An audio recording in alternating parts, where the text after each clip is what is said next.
You're listening to a podcast from the Finnish Football Show.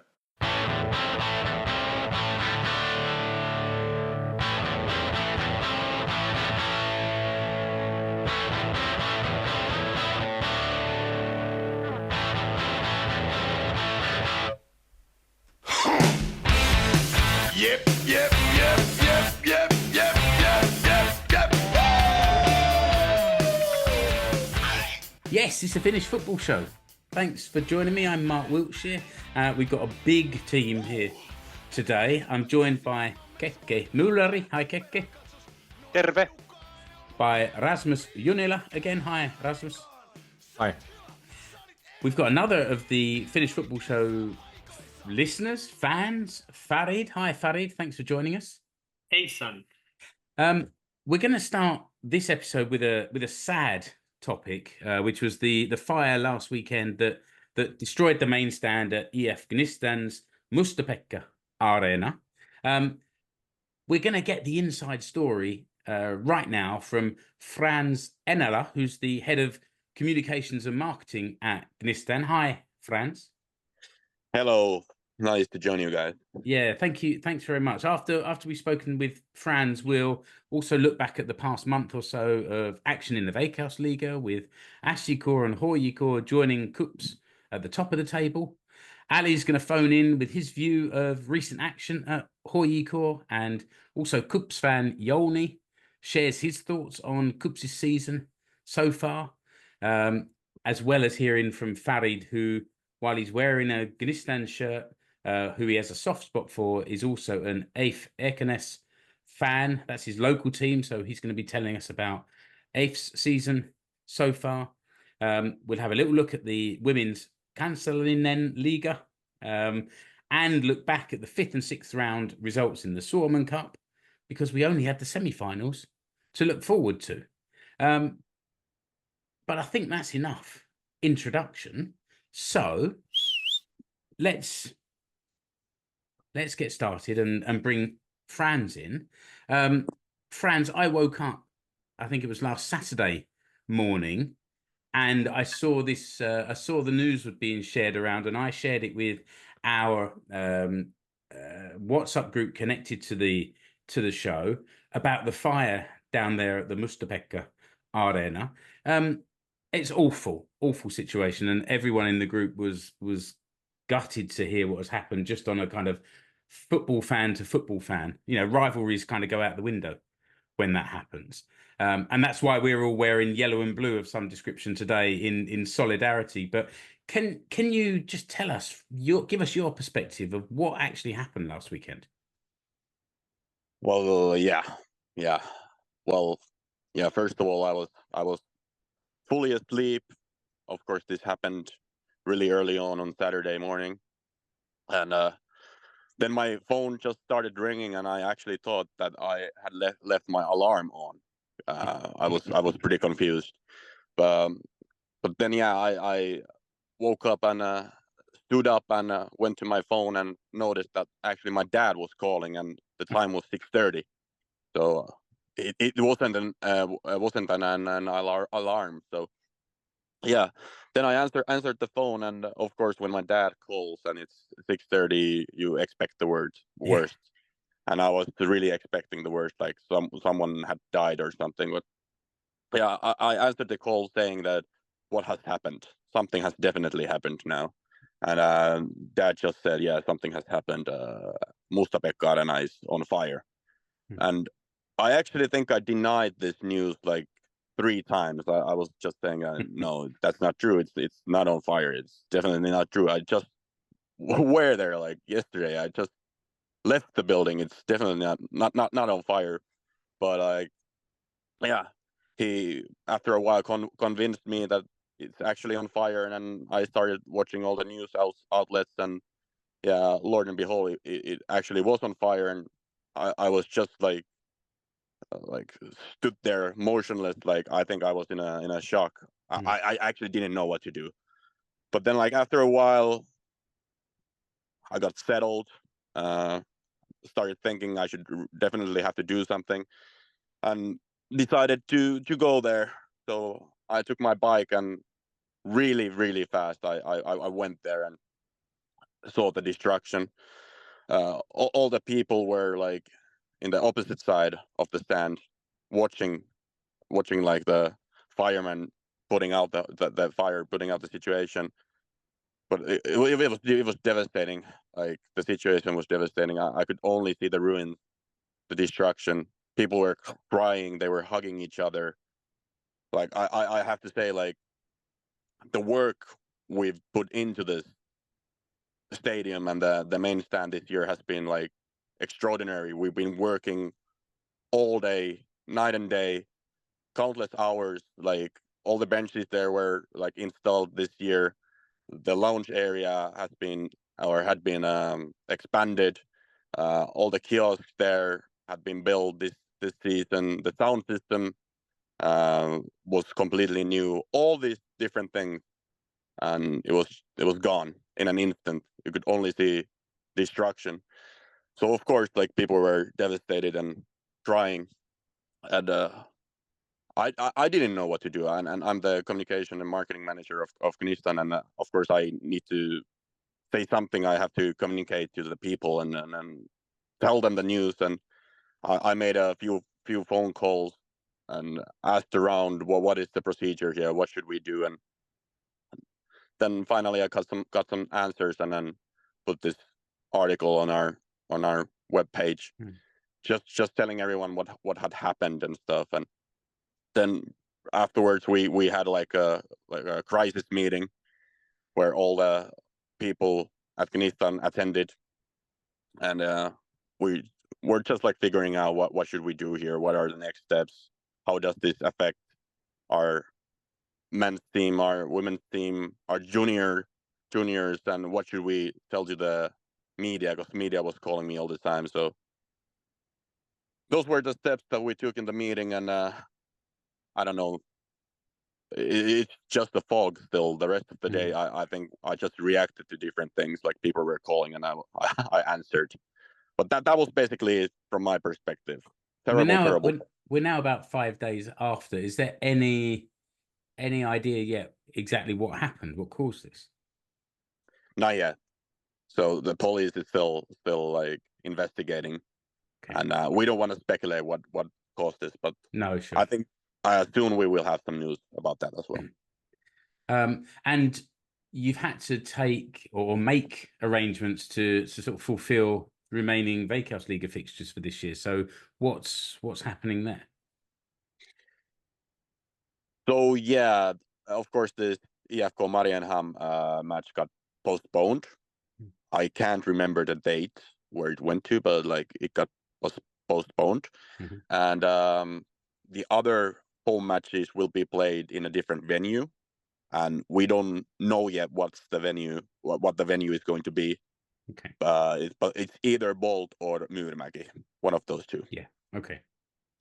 So it's not too far away for the home fans to travel. They're both grounds within Helsinki area. Yeah. But of course, it will affect the fans as well, because Myyrmäki is like 10 to 15 kilometers from Oulunkylä. Yeah. Bolt is like 8 kilometers from Oulunkylä. Yeah.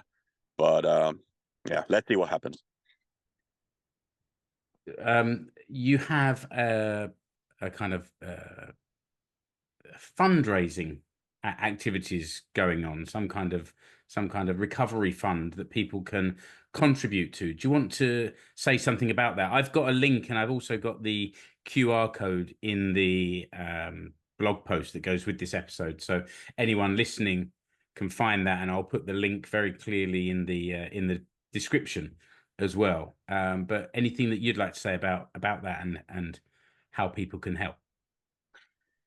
Yeah, so we have this fund called Kipinä Rahasto. You can donate there by mobile pay or just like doing a normal bank transfer. And we lost everything in the fire, by the way, like absolutely everything, all of our like merchandise and stuff. But our books actually remained, like this celebratory books, because Gnistan just turned 100 years old, and we actually made a book about it. So we still have those books that we can sell. So you can go to our web store and buy a book But those are the two main ways. Actually, this week we opened like a support ticket at Tiketti, so you can buy tickets to our games and support us. So those are the three main ways right now how to support us. I'll put those links specifically for the book and for this support ticket. This is like where you buy a ticket, but there's not actually a game to go to. Is that right?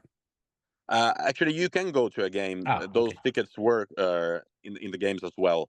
But we are not selling the tickets to the games just yet because we don't know where we're playing. But this is like a support ticket that actually works in the game as well. Yeah. Okay. Great. Keke.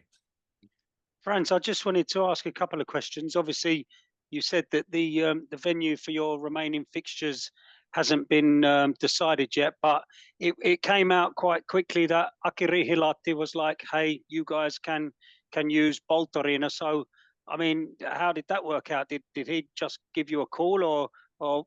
And secondly, how do you feel about the response from the wider Finnish football community? I mean, everyone is touched by this story. Can you guys at Gnistan feel that the whole of the Finnish football community is behind you?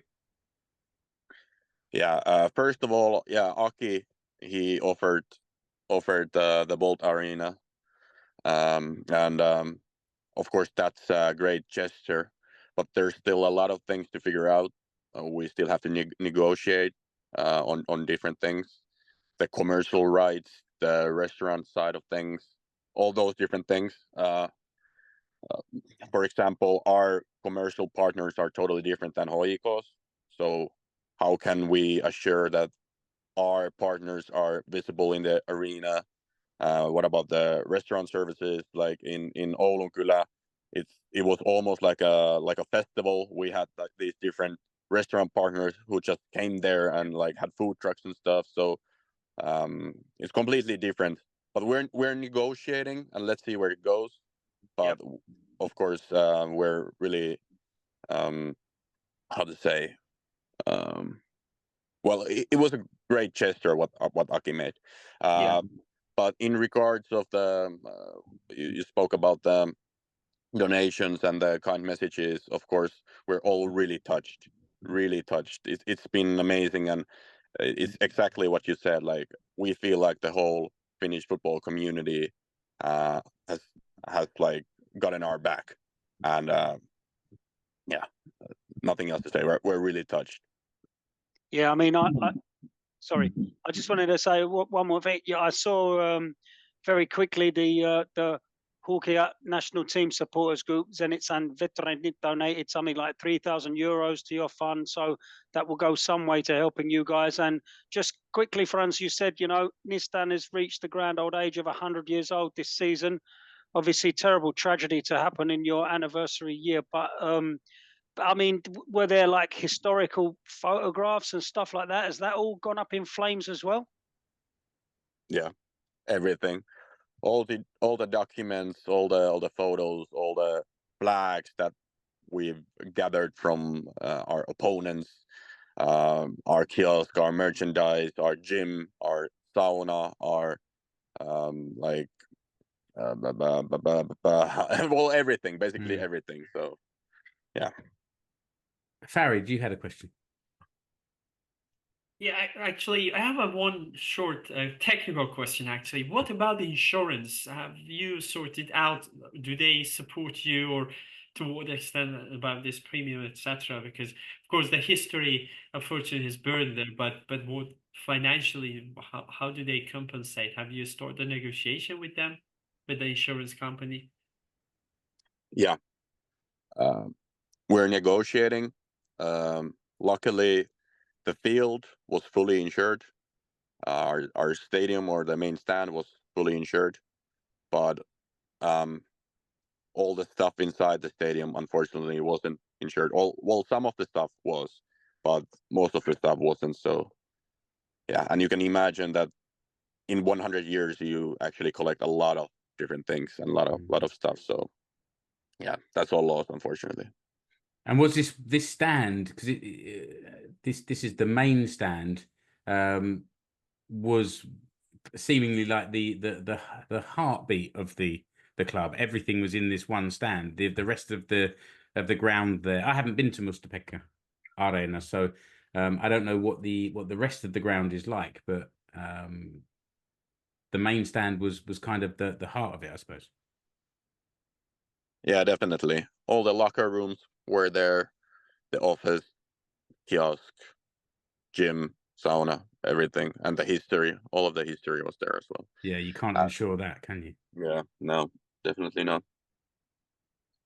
Okay, I think that Frans, thanks for your time. This is a really tough time for you and the EIF Gnistan family, and and the Finnish football family, the wider Finnish football family as well. So thanks for coming on here. We clearly wish you the best of luck and sort of good luck for the remainder of the season as well. You're certainly still fighting in there. Rasmus, anything you want to add to the end here? Not really, because we actually spoke with Frans on the same subject a couple of days ago. Yeah, and that was actually today published on the Veikkausvedot YouTube channel. So if anybody wants to check out us chatting in Finnish, so that's there. But nothing more to add except that what Frans has said. It's an absolute tragedy, and but the little silver lining is that the whole Finnish football community has come to the fore and tried to help Gnistan. So I think you guys will do fine, and I've already predicted that you guys will win the match on this weekend. So Hopefully. Tempi matsiin, Frans. Kiitos. Thank you, everyone. thanks a lot, Frans. Thanks for joining us. Bye. Okay, I mean that's a heavy way to start the show. I think there's a couple more like news stuff. We haven't done a news segment for a very long time. It used to be how we always started the show. But someone shared the other day that VAR is coming to Finland. Yeah. And personally, I'm not a fan.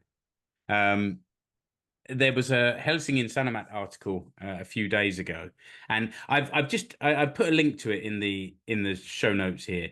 But there was just a few things I translated and put a few sort of text in English into the blog post here. But a few things that might be interesting, and anyone's welcome to come in and comment. What can VAR intervene in? So it must be correct. It must be clear fouls that have been overlooked by the referee. And these are all goals will always be checked to make sure they fit with the rules.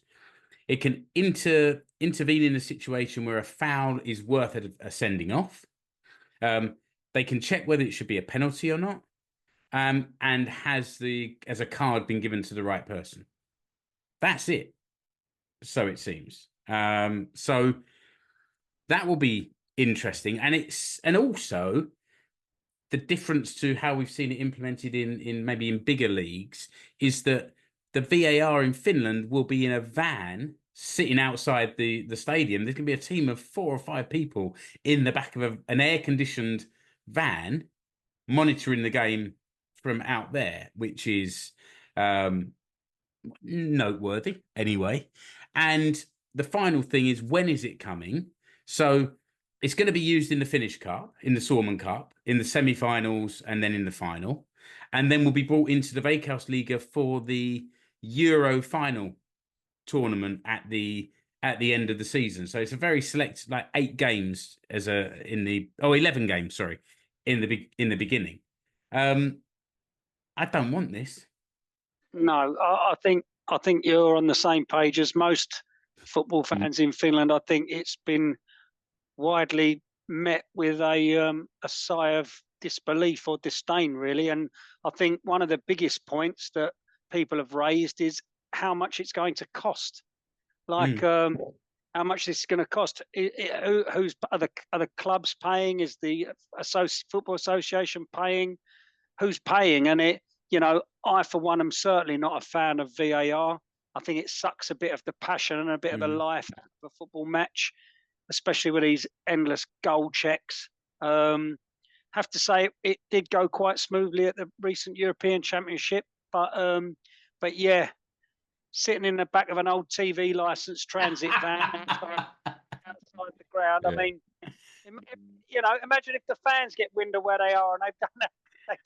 The old van would be rocking, wouldn't it? Buddy? I'll bring you in a moment, Rasmus. You say that, Keke, because at SJK we've got a song, Tira missa sun autos on.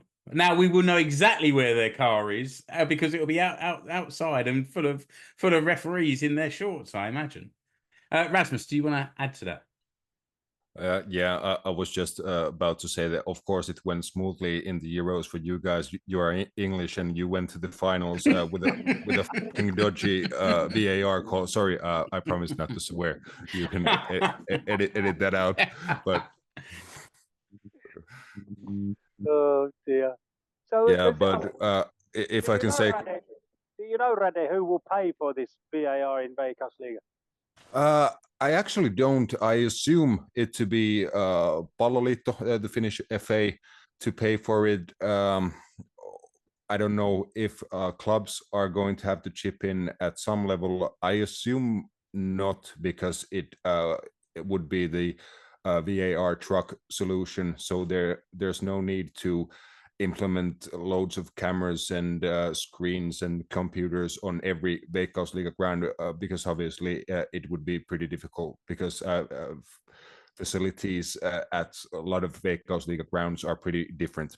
There could be like almost world-class facilities, like maybe at Bolt, at SJK also, and of course the new Tammela Stadium. You could do all that stuff, but what about the rest of the stadiums? It could be pretty difficult. So the truck solution sounds logical on that behalf, and I think Palloliitto is going to be the one that pays for it. But I don't know about the whole VAR thing in general. I think the goal line technology was a great introduction to football. It's a simple thing. It tells you if the ball is in the goal or not. It's basically 100%, perfect in how it judges it. There has been like 1 or 2 mishaps of that system in 10 years. So that's good. I like that. But VAR, it just makes the game confusing at times, which we all can probably agree on. So I don't know, but the referees need help in making the right decisions. And if this is the way that football in general around the world is going to go, then we can't be left out of that. So we have to be involved, so our referees can do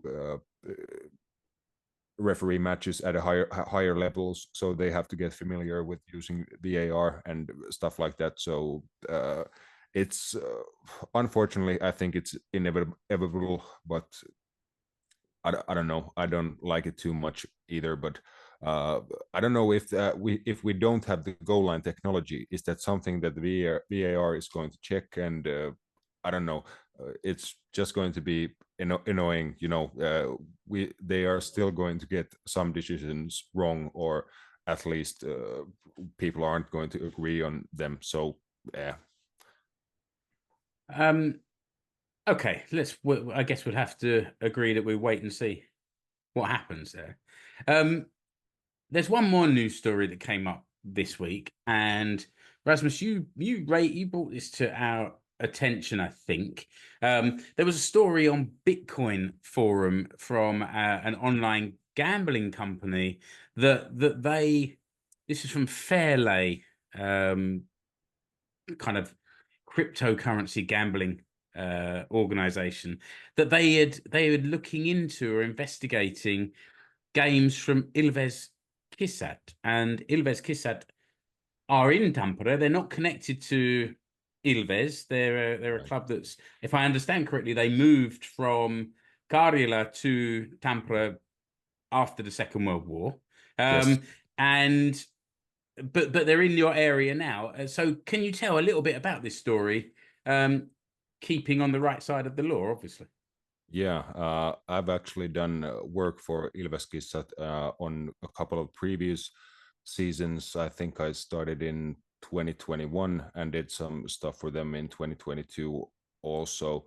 But since then, last year, 2023, they had actually a good season on the pitch, although the club was in almost a bankrupt state. The club was in a disaster all of last season. I don't think they made any payments on time for the whole duration of last season, and still somehow they had a pretty good team, pretty good couple of coaches. They didn't have much help besides that, but a couple of pretty experienced coaches and a good team. So they played well. They were at the top of the group in Kakkonen almost, and when the season ended, they earned a place in the promotion playoffs. They played against Vaasa IFK, and in the second leg at home, I think they lost on penalties. So they were a penalty kick away from earning promotion. But then the season ended, and everything was pretty bad. All of the payments were late. The players weren't paid. The staff weren't paid, and everything was a disaster.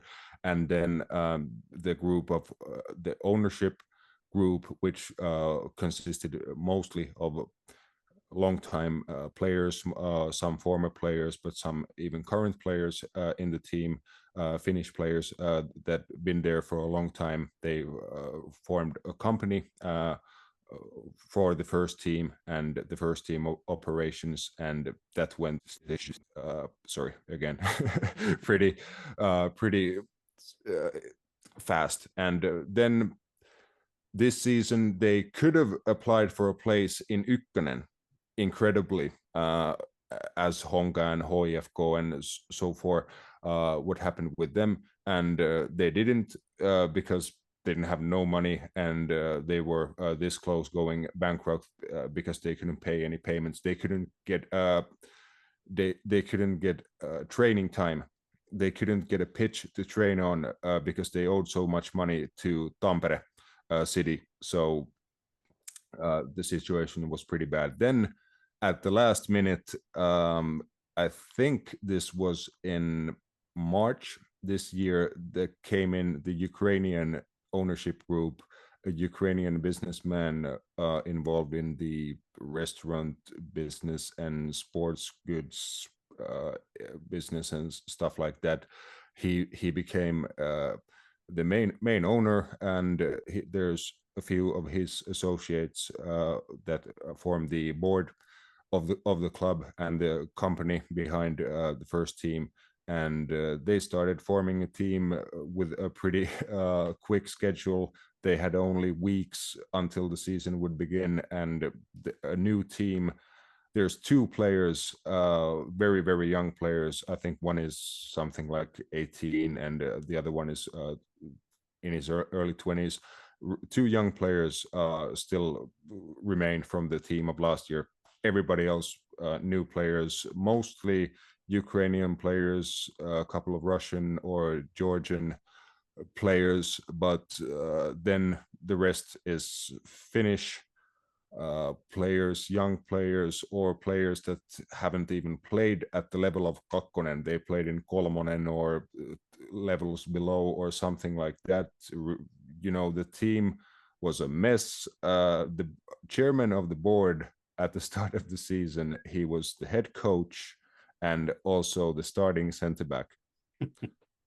And he played 90 minutes almost every match, and he was supposed to be the head coach at the same time, and then organizing all of the running things around the team. So you could imagine they weren't playing great at the start of the season. And at that time, there were the matches that they lost pretty heavily. A few matches they lost 5-0 and stuff.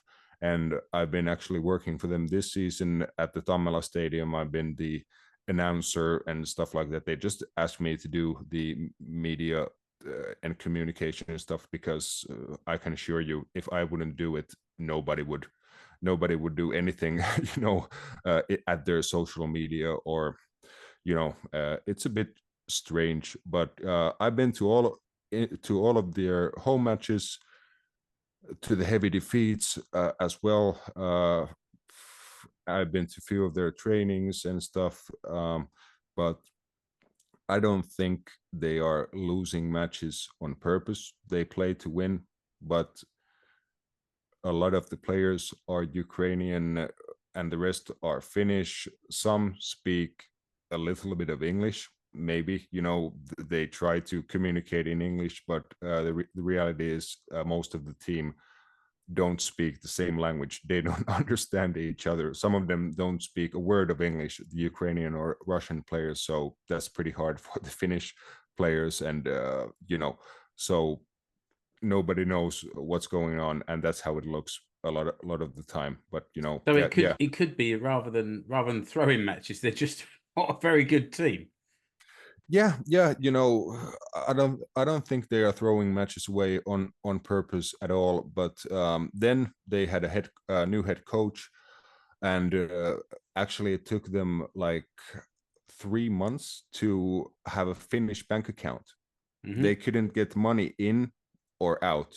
Then when they got the bank account, things have been okay. I don't get paid a lot, but I get paid something, and those payments have come on time. I've heard they paid off most of the old debts owed to old players and old staff members and stuff like that. So things are moving forward on that behalf, I guess. And they have a new head coach, a really, really experienced, amazing guy, Ukrainian guy called Alexander Baranov. He started his footballing career in the old Soviet Union, and he was a youth player of the famous Dynamo Kiev.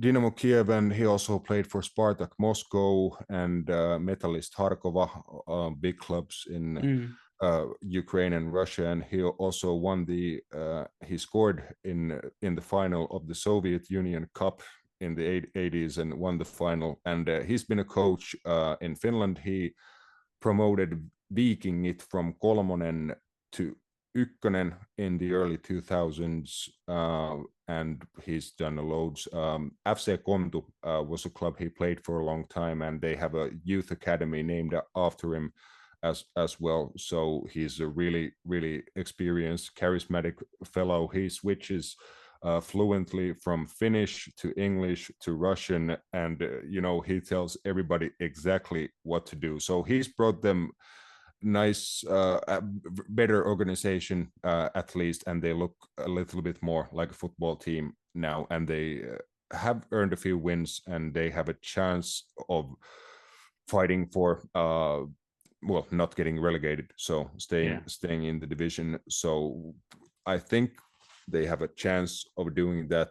There's been one heavy defeat lately, and there was quite a few rumors and messages on they played at home against HJS from Hämeenlinna and lost 5-0.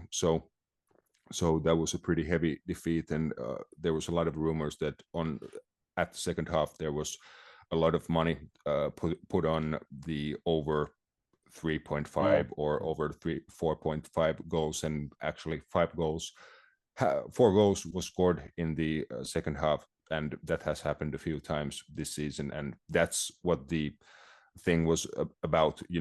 Every time that happens, somebody knows to put a lot of money in Bitcoin on it. So who knows? Let's hope this is a story, because we've had sort of match fixing scandals in Finland before, and let's hope this is a story of a bad team getting better and suffering the occasional heavy defeat and nothing more than that. But we'll keep an eye on it, and you're clearly close to this story as well. But I think for our news, it's quite a long news section, so let's pause there and then come back with the Veikkausliiga section.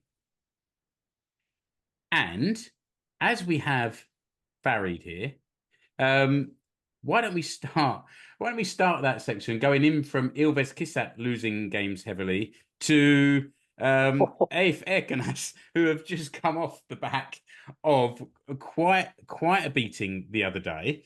That's a very cruel segue. I'm sorry, Farid, but please give us your thoughts on EIF Ekenäs this season so far, having come up from Ukkonen last year, and what your expectations were. We saw you in the preview show at the start of the season, but how have things gone in line with your expectations so far? The season has been quite, if you remember that time, the preview, I said that you should not underestimate EIF, and it's an unpredictable team. And as examples, they eliminated HJK from Suomen Cup, and they won against VPS. So this is kind of interesting team. They win like that even in Ukkonen, unpredictable. But there are several issues around this team. Of course, lack of budget, surprise. But apart from that, some bad injuries, like Lucas Kaufmann a couple of weeks ago had an injury in Suomen Cup, and he missed the whole season, unfortunately. So he was one of the key players, and in such a thin squad, you can imagine that when you lose some player like Lucas Kaufmann, what would be the impact? And of course, then there are a couple of issues that with the judgments or this referee issues. For instance, against EIF Mariehamn, there was a foul exactly in the middle of pitch at the 30 seconds of the match, and the referee directly showed a red card. So that was a bit it was unbelievable moment for the whole team and the whole fans, because 30 seconds showing red card in the middle of pitch, of course it could be the worst a yellow card. And all the people question would have been happen if it was HJK or a bigger Ilves, or the referee react the same way. So there are a couple of instances like that unfortunately they lost the match. But apart from that, also the thing is that also they had another foreign goalkeeper from Greece, and he was quite good goalkeeper, but he was also injured just after the first match of the season, which means it left the club without a second goalkeeper, or the first, because he was actually the first goalkeeper.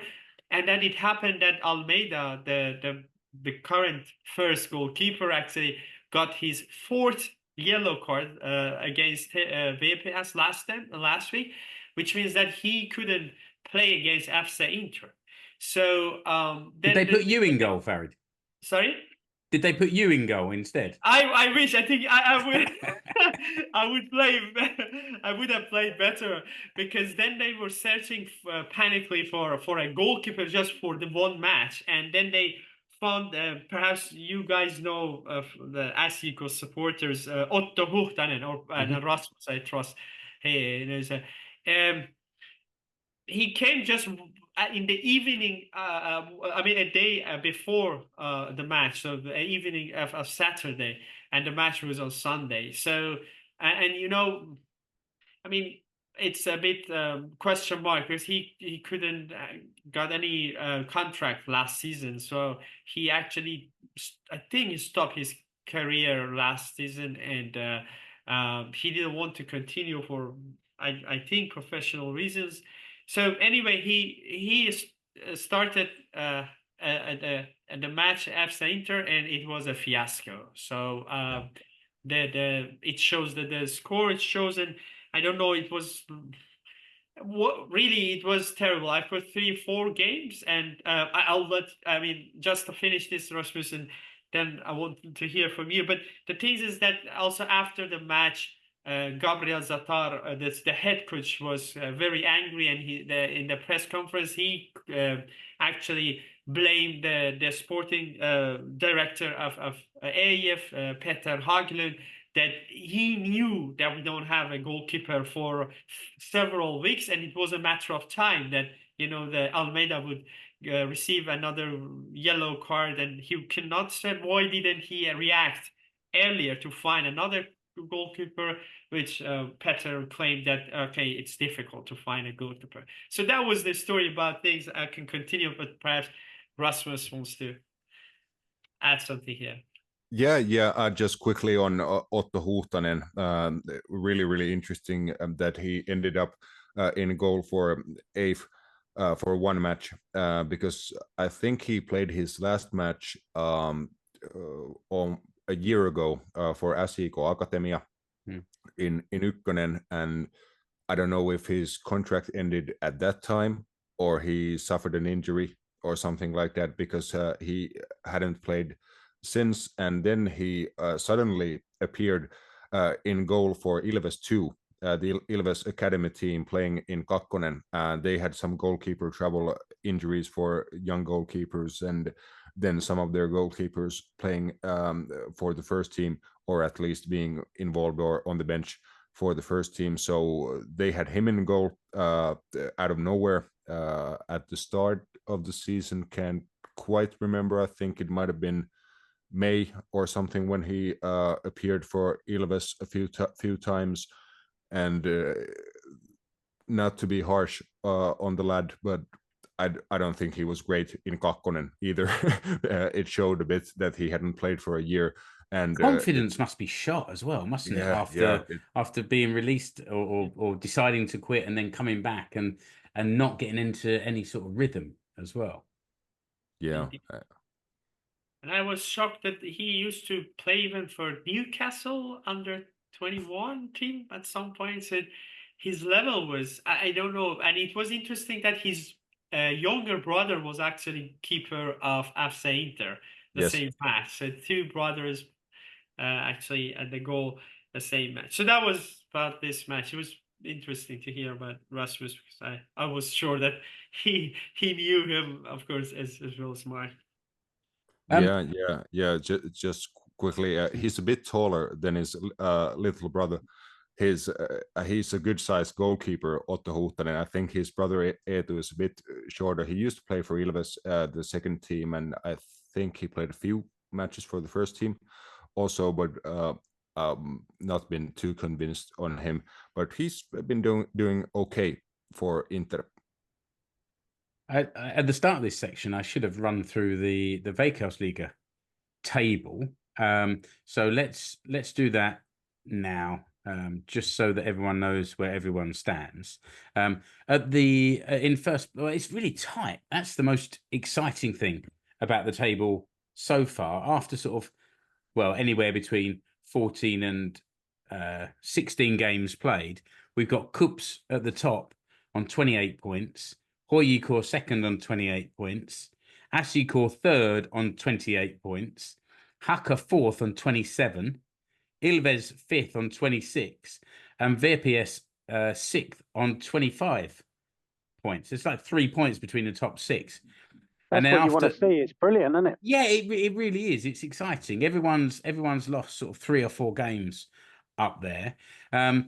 After VPS in sixth, there's a massive 4-point gap to Inter on 21 points. Then things start to spread out a little bit. 8th place is Mariehamn on 16. 9th is Oulu on 15. 10th, Gnistan on 13. 11th, EIF on 12. And then at the bottom, Lahti on 9. So really, I mean, Lahti are not cut adrift, but they're not showing the form that looks like they're really going to get themselves out of trouble. But, you know, Oulu have put a couple of wins together recently to pull themselves out of trouble as well. But EIF and Gnistan, the two teams that came up last year, are certainly still fighting and still have a lot to fight for as well as we go into the season. I wonder if now might be a good moment to take it to the top of the table and hear what fan of the show and fan of KuPS, Jouni, had to say about his team season so far. Hi guys, and big thanks for inviting me to discuss KuPS Veikkausliiga season so far. Honestly, I think it's only a few people in Kuopio who would have believed that we are at the top of the league at this point of the season when it's almost halfway. It all backs to last November when the club owner Ari Lahti and the newly appointed CEO Tomi Eerola discussed in media that this season would see a massive decrease in the player budget, and in the end that would mean that KuPS would have a lot smaller squad for this season. So if we are having a look at the positive side of that, already from the preseason, the new guys coming from the youth system, Matias Siltanen, Otto Ruoppi, and then Samuel Miettinen, they all got the chance to show their form and quality in the preseason games. And what actually happened was that everybody saw that these guys can actually make an immediate impact. And since the season actually has started, they have been even improving the form, and they have been now shown that they are the pieces in the team that we actually really need. So it's been really fascinating to see that the young guns have been getting into the first team, and then also the comeback of Pennanen, and also comeback of Jari Voutilainen, who is finally fit. It makes a beautiful combination of the talented young players, but also the players who have expertise from the top tier, and also the guys know how to win games and the championships as well. So it's been really interesting to see how this group has been built for this season. Nobody also believed that after the first 12 rounds we would have been unbeaten, but also I think nobody believed that we would go unbeaten for the rest of the season. So the recent form of KuPS in June and early July hasn't been that good as it was in the beginning of the season. But then if we're having a look at behind the results, we lost three games in a row, one against Oulu, one in Helsinki against HJK, and then against Haka at home. KuPS played well in the game against Haka, but still somehow managed to lose it. But I would say that in the long run that happens at some point. We didn't score a penalty in that game, and then the scoring was impossible at some point, even there were like a lot of chances to do it, but that happens at some point. And also against HJK, like against any of the top 6 clubs in the league, KuPS has shown the quality that they can actually play good football and do good things. But somehow KuPS lost the game against HJK after the first 65-70 minute domination, and then some Toni Korkeakunnas momentum arrived to Töle. So it wasn't the day for KuPS, but I would say that the win against Gnistan was really important.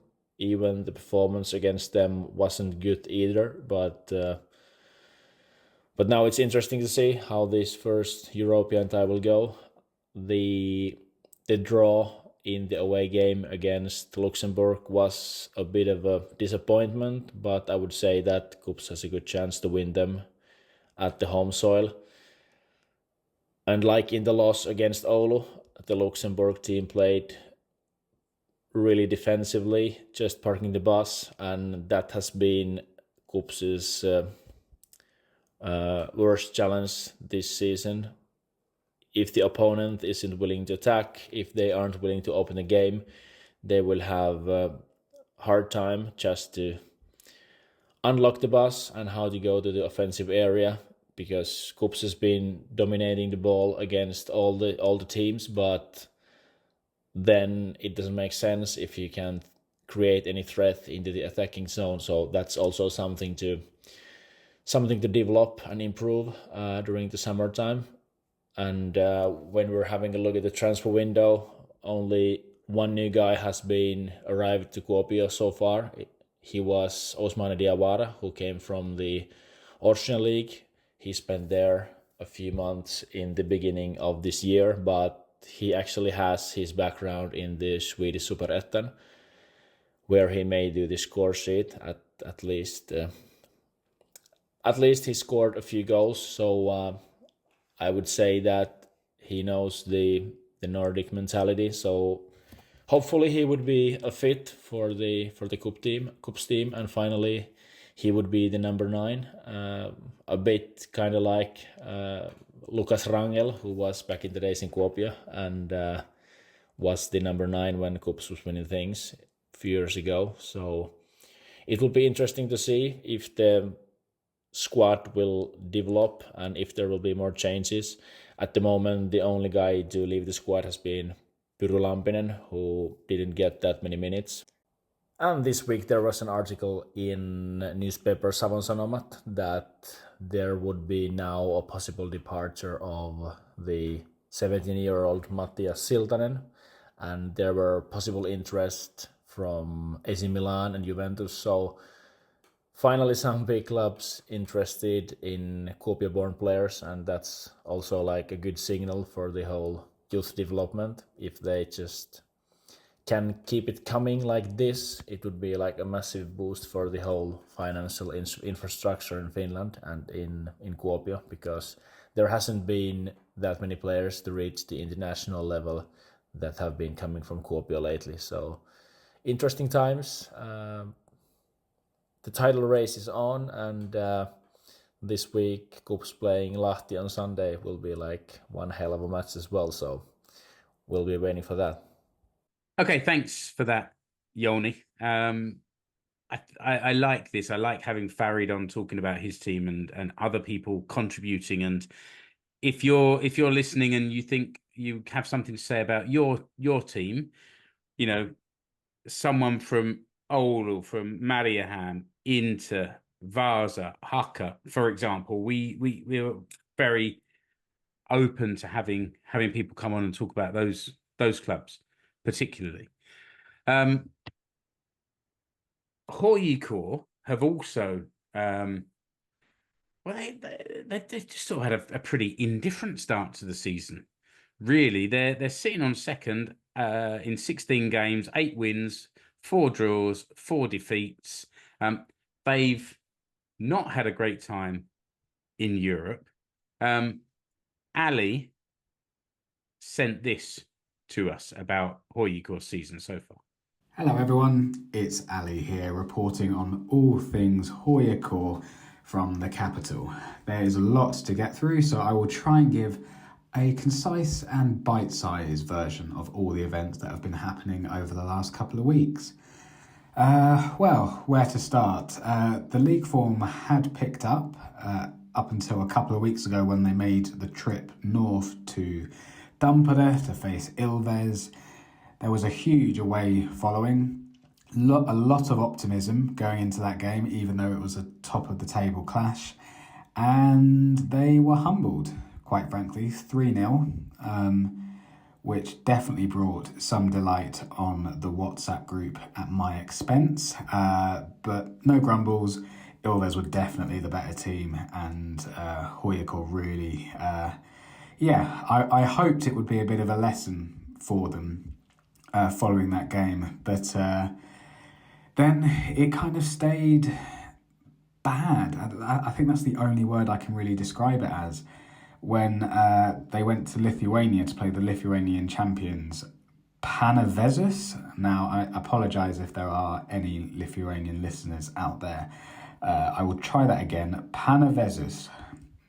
It sounds right, so my ignorance is gonna allow me to carry on with that one. Lithuanian champions, but they were currently second bottom of the Lithuanian league. So again, high hopes going into that game.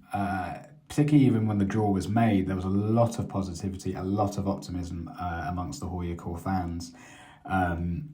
Now, I don't quite understand the ins and outs of how the draws work and the seedings and all that kind of thing.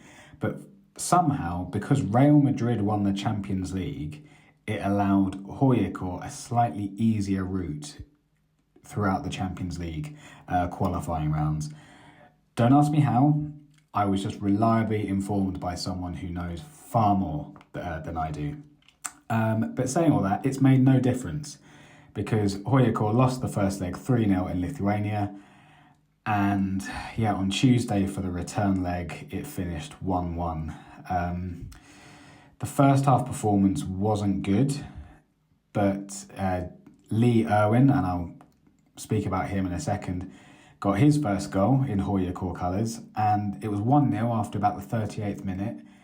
And that's all I wanted. I wanted 1-0 going into half-time, because then all you need is 2 goals in the second half. You've taken it to extra time, and then, yeah, you sort of hope that from that the momentum, HJK would end up winning the game and going through.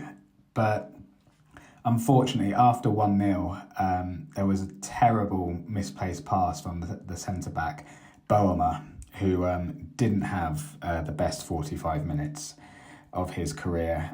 That's all I'll say about that one, because yeah, it was quite a shocker, and he was subbed at half-time subsequently. And then, yeah, just the second half, the Lithuanians did what they needed to do, and they went through, which means HJK now go to the Europa Conference qualifying the third round. I think that's right. They go to the third round of the Europa Conference League qualifying round, where they will have potentially 2 more ties if they want to qualify for the Europa Conference League. Again, on paper, it doesn't sound too bad, but I have a feeling that in the third round, or at least in the fourth round, they will come up against some quality opposition. So, yeah, the feeling is not good in terms of European qualification there. There have been quite a few incomings over the last couple of weeks. I've already mentioned Lee Irwin, who finished his goal really well the other day, and you'd hope will bring a lot of goals. He's obviously played in the Veikkausliiga before, has just recently been in Lebanon, I think, playing football. I'm assuming playing football. I remember a couple of years ago when he left the Veikkausliiga, we were all a little bit puzzled as to why he went to Lebanon when he had lots of other offers, but he's back now in the Veikkausliiga, and hopefully HJK will get the better of him. Daniel O'Shaughnessy has also returned to HJK following his stint in Germany. Really excited about that signing. He was terrific for us before he left. He has had quite a few injuries over the last couple of years though. So let's see whether he can first and foremost just get match fit. Other signings, Alessandro Albanese, who came on as a sub on Tuesday and looked very useful, so high hopes for him. Thymen Neuhaus, again, I apologise if I've butchered that pronunciation. He is very tall, very, very, very tall, which is all I really know about him. And Kevor Palamets, I know very little about, so I will not comment. So that's at least 5 incomings over the last couple of weeks. And hopefully they can really help HJK turn their sort of sticky last couple of weeks around, because they've got a big game on Saturday against Haka. So, yeah, no time like the present. Okay, thanks, Ali. Rasmus, anything to add from your perspective on HJK and KuPS so far?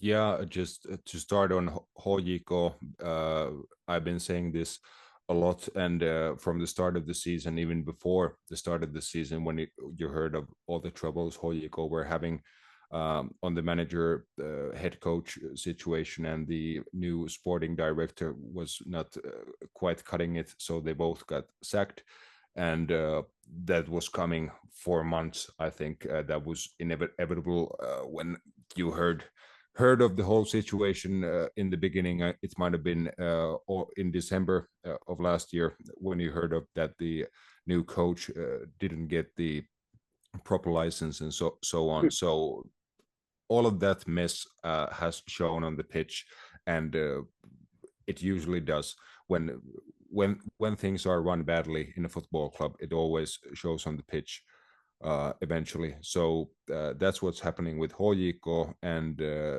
you listed their stats: 16 matches and 8 wins. That's 50% of their matches they won, and unfortunately, I don't think there's a lot of other teams that can do a whole lot better than that. So there's a lot of teams, as you said, the whole top 6 is within 3 points, and I don't know what team is going to do better, who is going to improve on that record, because everybody has a record of under 2 points per match.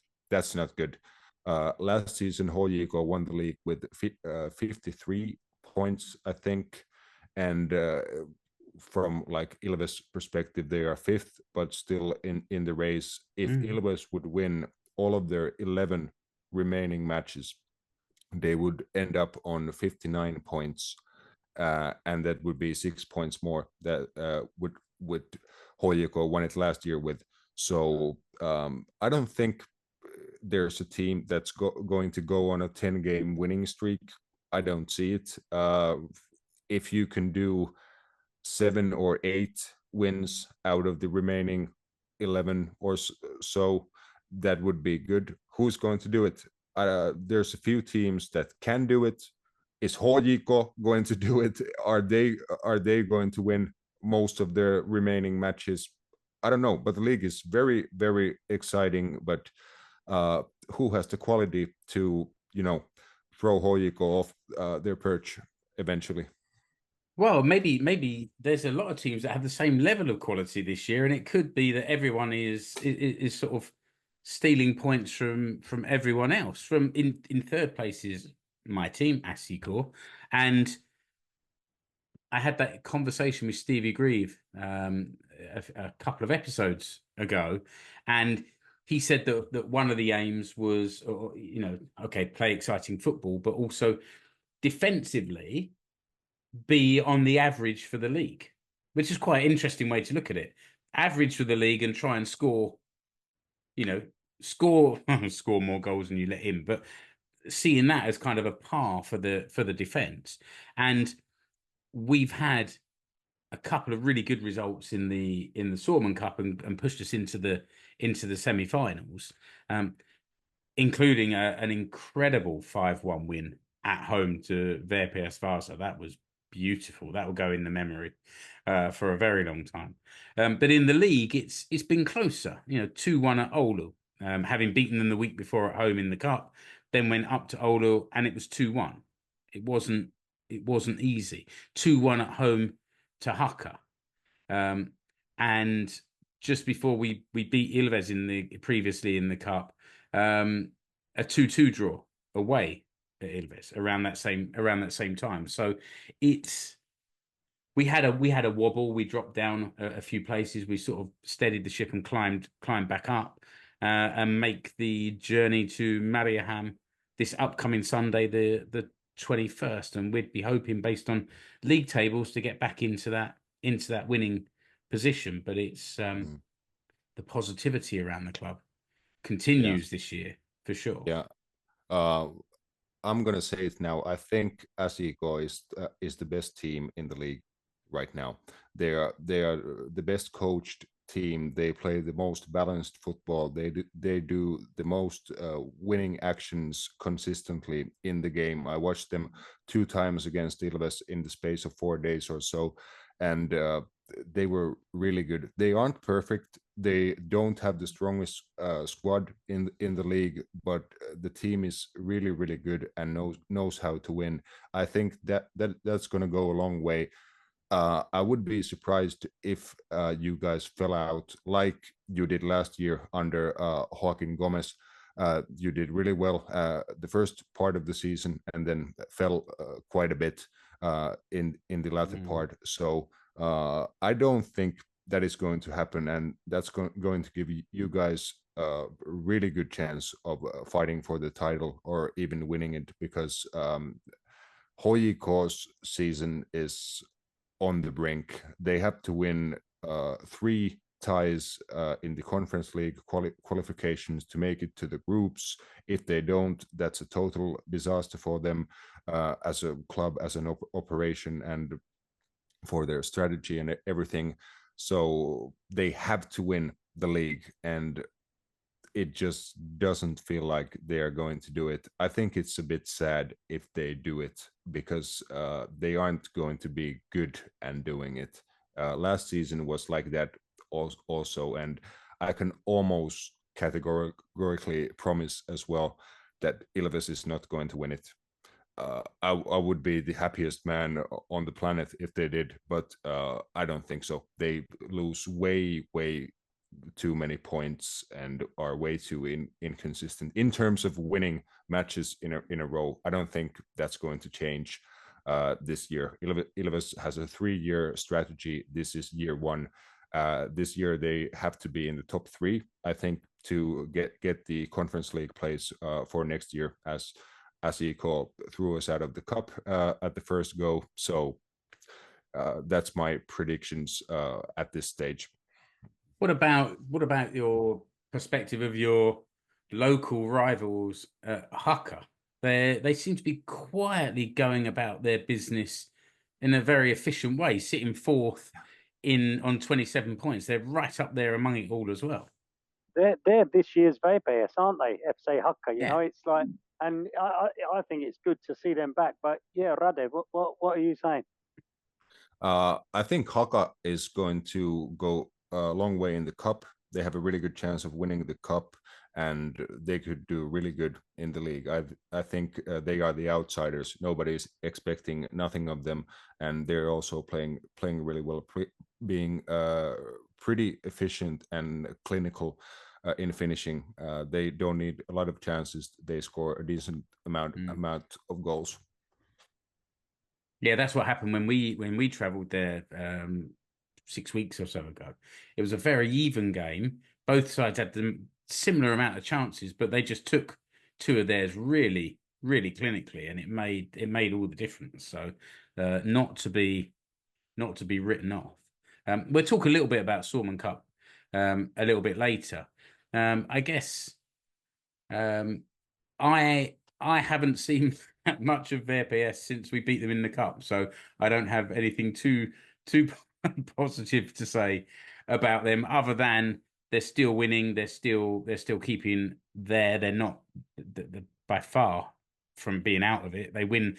They've got a game in hand over a couple of clubs. They win that. They go close to being top.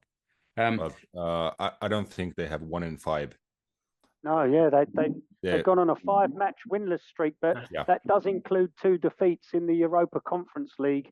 Yep. The latest of which was that 1-0 defeat just this afternoon. But yeah, you know, no wins in 5. Sorry, that losing can become a habit. Yeah, and when you mentioned the Conference League qualification, you have to mention today KuPS beat the team from Luxembourg, Strassen, 5-0. Actually, pretty impressive win for KuPS, and just a bit on them. I think they've been a little bit of a surprise how good they've been and how consistent they've been. They play with a few really young players, local players, I think, from their own academy as well. Matias Siltanen in midfield, and I think there was another guy in defense.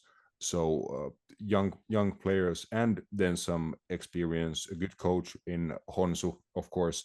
So I think KuPS is going to be up there, but what I talked about earlier about winning most of your matches remaining, I don't know about them either.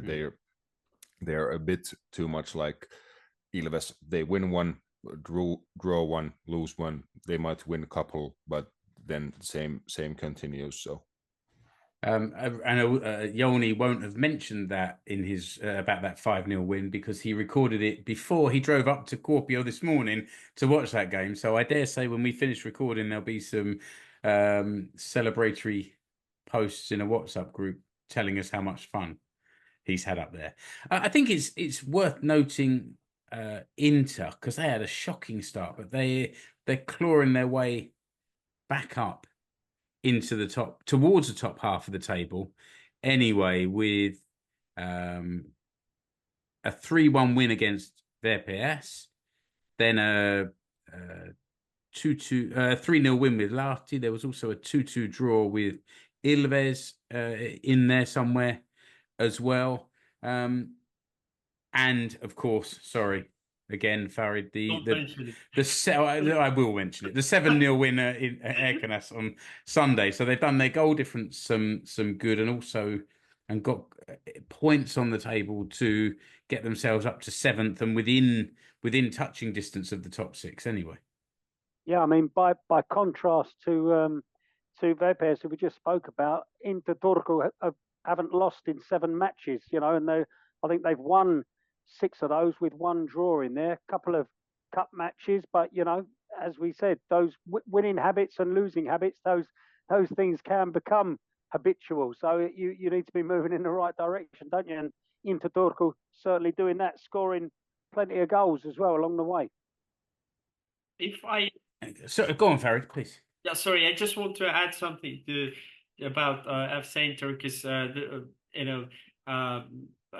Albin Granlund had an interview with the Svenska Yle after the match with EIF, and he was saying about the performance of the team. He said that we are playing how we actually started the season, so the quality of the team is the same. But he claimed that at the first few matches we had lots of individual mistakes and errors and faults there, and this is why we lost several matches at the beginning. But now also we perform better on individual level, so this is why now we see the results. So that was interesting, because I myself pointed to the head coach at the beginning, because he had the same style as when he was a head coach of Honka as well. So it happened like he was losing. I mean, the Honka was losing several matches and then winning several games. So a bit of inconsistent performance sometimes. Yeah, the other team that sort of started to turn things around is AC Oulu as well, who started the season mostly losing and drawing a few games with a new manager in place. They then took the decision to change their manager, and actually I recorded an interview, listener, that will come out in a couple of weeks' time with AC Oulu's Ashley Coffey, who just said that communicating the manager's plans and how he wanted them to play just wasn't good enough.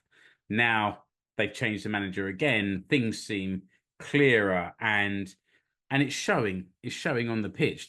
What they were doing is losing and drawing a few earlier in the season, and now they're sort of drawing and winning more of their games and starting to claw themselves up away from that relegation zone as well.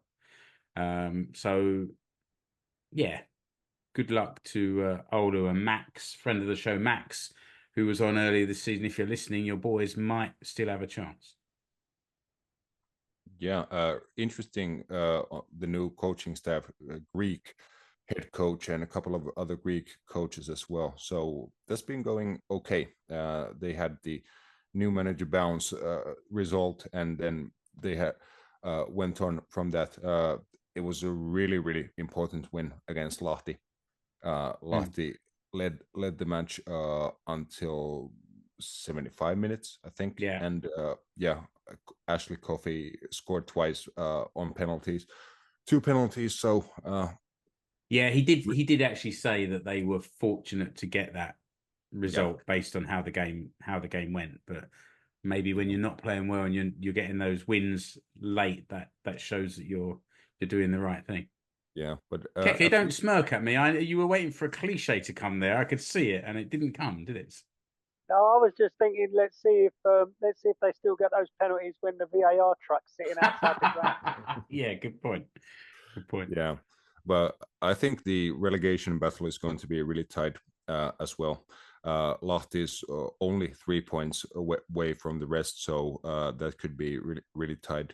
There's a lot of teams that could get dragged into the relegation battle, so I don't think there's a really, really bad team in the league this year.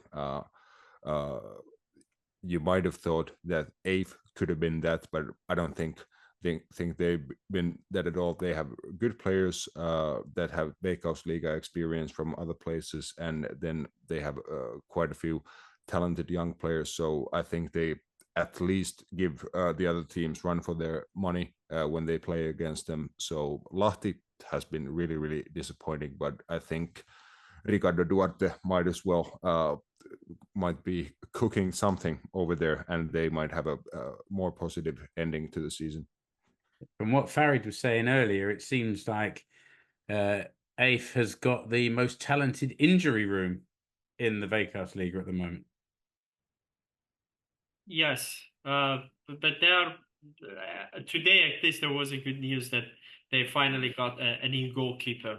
Okay. And from the again familiar face perhaps for you, Mark Jere Koponen, who used to play also for SJK TPS and this season for Salpa. So this is the first transfer. We'll see if there will be more, because another bad news came in today is that Arjan Kabashi, their defender, actually decided not to continue at EIF because he had this option.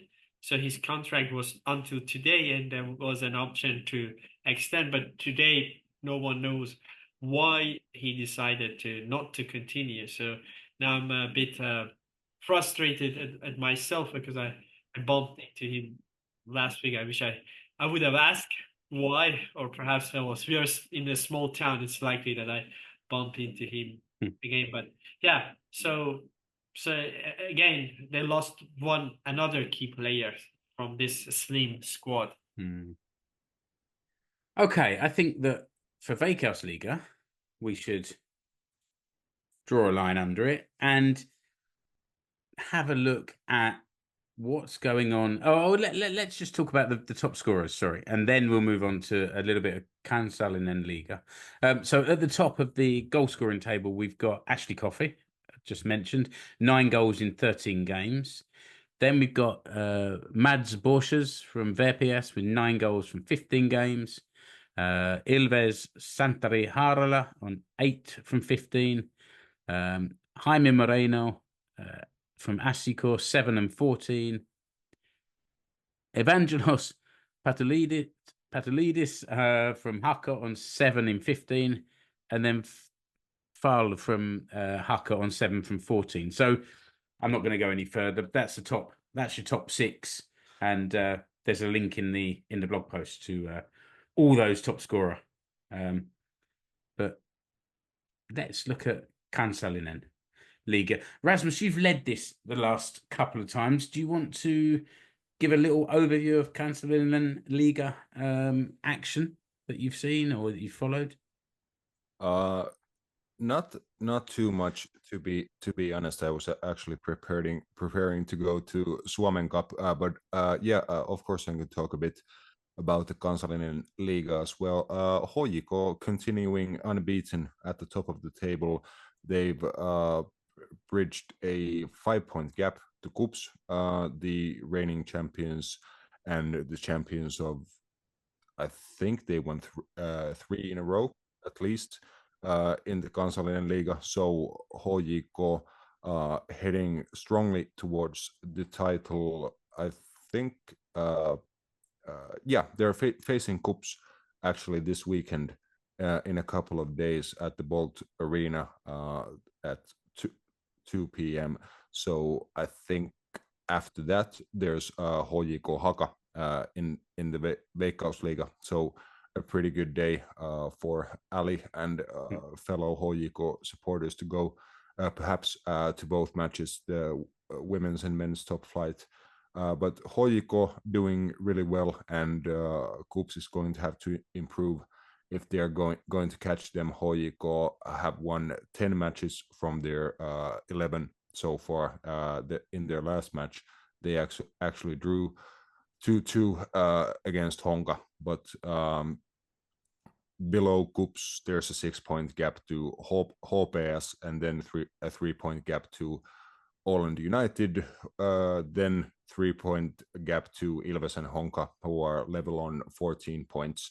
So that's the top 6 in the Kansallinenliiga, and that's pretty much anticipated. I saw a match between Ilves and Honka at the start of the season, the one I was commentating on, and it was a pretty even match. They are good teams, but they were pretty level with each other, and I don't think either of those are going to push for the title or the upper places in the table. I think it's pretty much going to be between HJK and KuPS. HPS are doing really well at the 3rd place, and they might have a chance for the bronze medal, so to say.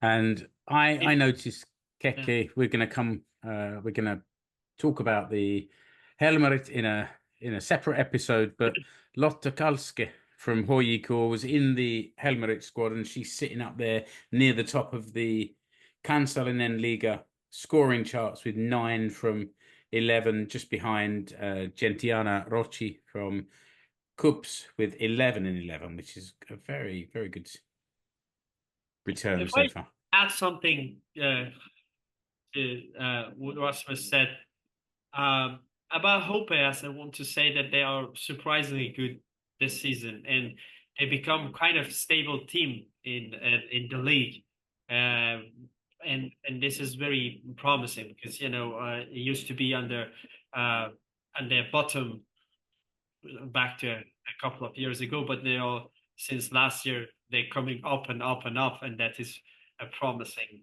move for them. And I really recommend, if someone is in Helsinki, perhaps HPS is like Gnistan of this league. So they have a nice tiny stadium, and very cozy. I really recommend if someone wants to watch that match there.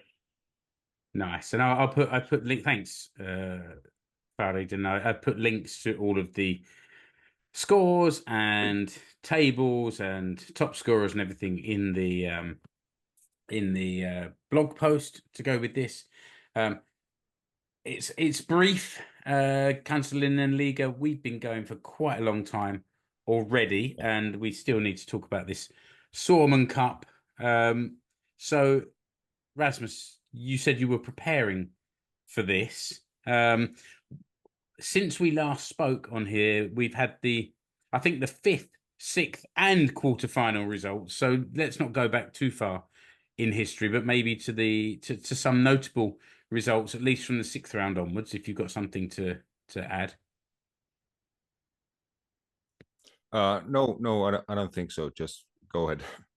Yeah, I mean, just some notable results in the 6th round was Inter 6, Grifk, who are in Kakkonen, 6-1 against them.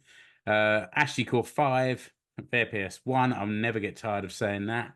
And as Farid mentioned earlier, EIF drawing 0-0 with HJK and winning 4-2 on penalties. And this was one that we noticed the score and we followed it just on the Veikkausliiga website. And then they did the penalties almost like real time, so you could see each kick turning red or green depending on whether they'd scored or not. And Satu and I sat there and watched the penalties on the Veikkausliiga website and cheered when we saw that EIF had won 4-2. So congratulations there. Also in that same round, Lahti lost away to KuPS, who are in the Veikkausliiga. And SJK Academy got done by TPS. Both of those in they're in Veikkausliiga, not Ukkonen, sorry. In the quarterfinal, now I'll read out all the results because there's only 4. It's FC Inter 3, TPS Turku. I didn't even realize that's taken Turku Derby 3-2 to Inter. And then KuPS 1, FC Haka 2, EIF 0, KuPS 2, and SJK 2, Oulu 2. So that leaves us with semi-finals of Haka versus Inter and SJK versus KuPS. I think the dates of these games are still dependent on European games, but certainly the SJK games should be in 22nd of August, and it's all we got through to the semi-finals before it became all Veikkausliiga teams. From my perspective, I said this in the interview with Stevie Grieve that this is potentially SJK's quickest route to Europe, and if he's going to come in his first season and sort of really make a mark, then getting the team into Europe in his first season would be, there's 2 games now. There's, like you said, Rasmus, 11 games or so left in the Veikkausliiga, but if we win these 2 games in Europe next year. Yeah, and was with Ilves last year when we won the cup. Amazing night, of course, but then the reward you get from winning the cup, the qualification for the Conference League second round, which gets you more money. And in case of Ilves, who's an unseeded team in the draw, unlike HJK, who is a seeded team, I think HJK got way easier opponents in the Champions League first round than Ilves would get in the second round of the Conference League. There was crazy teams, Legia Warsaw and Hajduk Split was also in there, managed by Gennaro Gattuso, and then we actually got I think the third biggest team in the draw, Austria Vienna, from Vienna, and that's a pretty big team. I think there's like 500 of them coming to Tampere next week when Amazing. we play the first round of the tie. But yeah, that's a big thing, winning the cup and earning a qualification, and I think that's a good route for SJK for Europe, but I think you guys should head for the double. Oh, don't say things like that, because you actually know what you're talking about, and if you say these things, you'll get me excited and you'll get my hopes up. I'm putting on pressure. Yeah, you really are. Maybe a little bit on the cup. The ties, SJK is facing KuPS.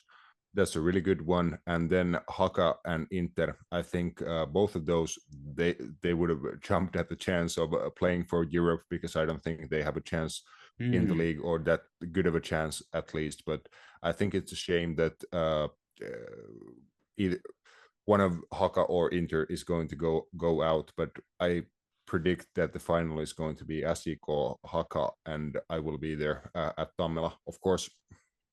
Yeah, I think I will definitely get myself down to Tampere for that one, and also it's 2 sides that are fairly local to Tampere, by Finnish standards. So hopefully you can get a good group down there. I think the Suomen Cup game against Ilves, there were a few hundred SJK fans there. The Kloppit is really organising itself and really trying to get more and more people on the buses travelling away, that really showed for that game, and that would be good to get that stadium with lots of fans.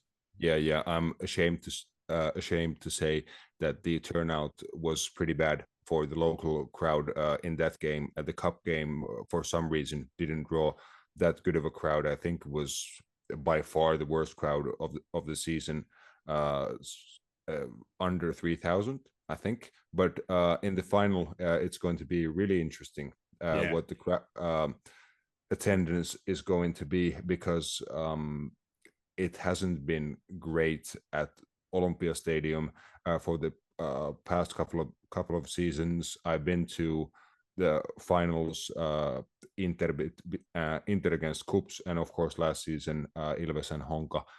The turnout was a bit better last year, but I think it's a really good thing that the final is played at a football stadium, not the Olympia Stadium, which I think it requires huuhkajat playing in it so you can fill the whole place. Then it's decent. But it's going to be really interesting how many fans of whichever clubs, maybe it's going to be SJK and Haka. So then they don't have that long way to go to Tampere. Yeah, agreed. Something from you, Keke. You were going to say something.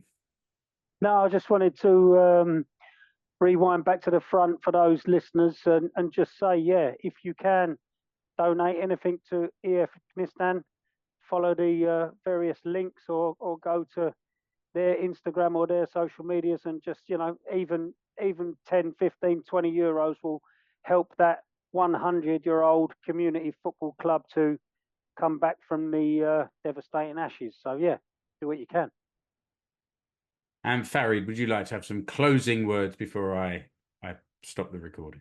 I just want to say about Gnistan Suomen Cup also. That was very interesting that until quarter final, a couple of third division, second division team, reached to that level, whereas a couple of, Kansallinenliiga teams were eliminated earlier. So that was very interesting because some of them were just a couple of teams were, I think, SJK under 18 or 18, like some teenager teams reached to that level, and that is very interesting, I would say. And this is a nice thing about Suomen Cup generally.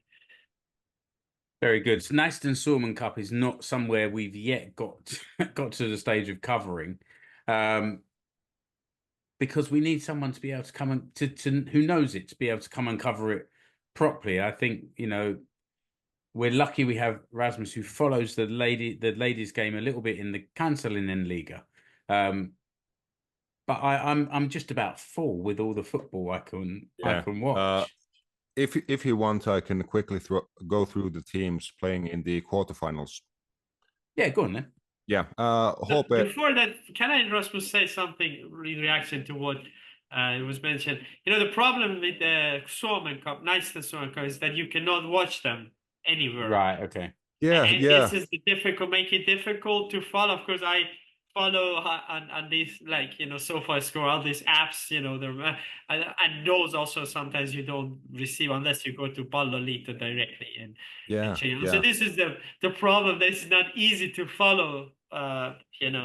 Yes, that's a bit weird actually, because I know Ruutu has a contract for Suomen Cup, and they show a lot of matches from different levels of the men's Suomen Cup, and that's strange that they don't show any of the women's Suomen Cup games. And I actually know a few people working on the Suomen Cup, and I have to ask them actually, is this something that could be improved? Yes. For next let season? us know. That's a really good point actually. But in the semifinals, it's going to be the winner from HPS and HJK facing the winner from KuPS and Ilves. And then the other semifinal is going to be the winner from NJS Nurmijärven jalkapalloseura and PK35 Vantaa, and the other semifinalist is going to be the winner from Honka and JYP Jyväskylän Pallokerho. So that's the teams left. I will put the scores from the round 5 and also the fixtures for the quarterfinals in the blog post. And looking at this, noticing that Nurmijärvi is the only non-Kansallinenliiga team still left in the competition, so they've got their work cut out if they when they're playing against PK35 Vantaa. All right, thanks for that, Farid. Thanks for bringing that up, and Rasmus for giving a little bit of detail there. But I think I'm going to end the show there and say thank you to all three of you for being there. Listener, there's been a lot of listening to be done from that episode, and you will have already had the Helmerit match reports episode, and coming up you've got a couple of In Conversations, so we're keeping the content flowing. So if you think that you want to support the show, just go to the website and find the link to buy us a coffee, or look in the description for the video or the podcast and find the link there. And if you can send us a few coffees or a few beers, then that would be much appreciated. It goes towards running the show. But until the next episode, Keke, thanks for being here. Goodbye. Kiitos, moido. Farid, goodbye. Kiitos. And Rasmus, goodbye. Cheers. You've been listening to the Finnish Football Show. You can find us online at finishfootballshow.com. Remember to subscribe to the show wherever you're listening or watching. You can follow the Finnish Football Show page and group on Facebook and also on Instagram. Escape to Suomi on Twitter is now Finnish Football Show on X. And you will find us on Blue Sky at Finnish Football Pod. See the links in the episode description, along with the links to the Finnish Football Show merch stores.